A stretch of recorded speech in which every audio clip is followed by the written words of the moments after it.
Praise the lord. ఎడారిలో సెలయేర్లు. November 8వ తేదీ. ఆయన పేతురును, యోహానును, యాకోబును వెంటబెట్టుకొని ప్రార్థన చేయుటకు ఒక కొండ ఎక్కెను. ఆయన ప్రార్థించుచుండగా ఆయన ముఖరూపము మారెను. ఆయన వస్త్రములు తెల్లనివై దగదగా మెరిసెను.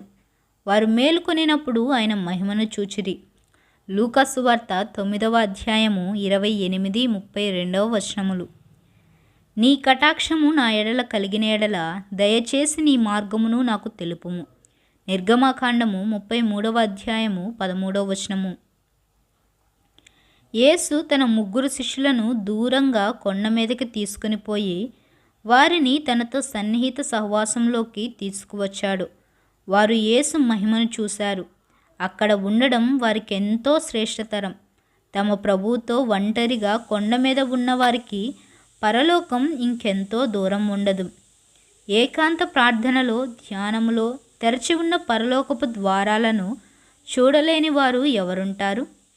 ప్రభువుతో ఏకాంత సేవలో ఉన్నప్పుడు శ్వేత కెరటంలాగా లేచే అనుభూతుల్ని, పరలోకపు అనుభవాల వాసల్ని రుచి చూడని వారు ఎవరుంటారు?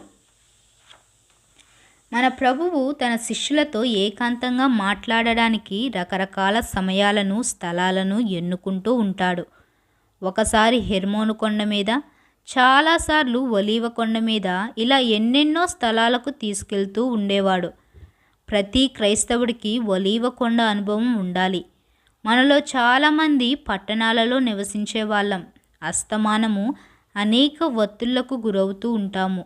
ఉదయం లేచినప్పటి నుండి రాత్రి పొద్దుపోయేదాకా మనం ఈ సుడిగాలిలోనే తిరుగాడుతూ ఉంటాము.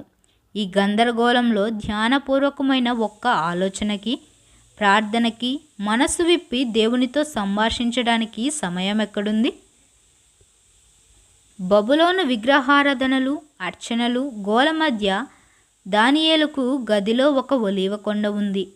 యొప్పాలోని ఇంటి పైకప్పు మీద పేతురుకు ఒలీవ కొండ ఉంది. మార్టిన్ లూథర్కు విటెన్బర్గులో ఒక మేడగదిలో ఈ ఏకాంతం దొరికింది. దాన్ని ఇప్పటికీ పవిత్ర స్థలంగా ఎంచుతారు. ఒకసారి డాక్టర్ జోసెఫ్ పార్కర్ గారు అన్నారు, మనం తిరిగి మన దర్శనాల్లోకి, పరలోకపు దృశ్యాలను తొంగి చూసే సమయాల్లోకి, ఉన్నతమైన మహిమాలోకాలకు, సమృద్ధి జీవితాన్ని అనుభవించగలిగే తదాత్మ్యంలోకి వెళ్ళలేకపోతే మన మతానికి నీళ్ళొదులుకోవాల్సిందే.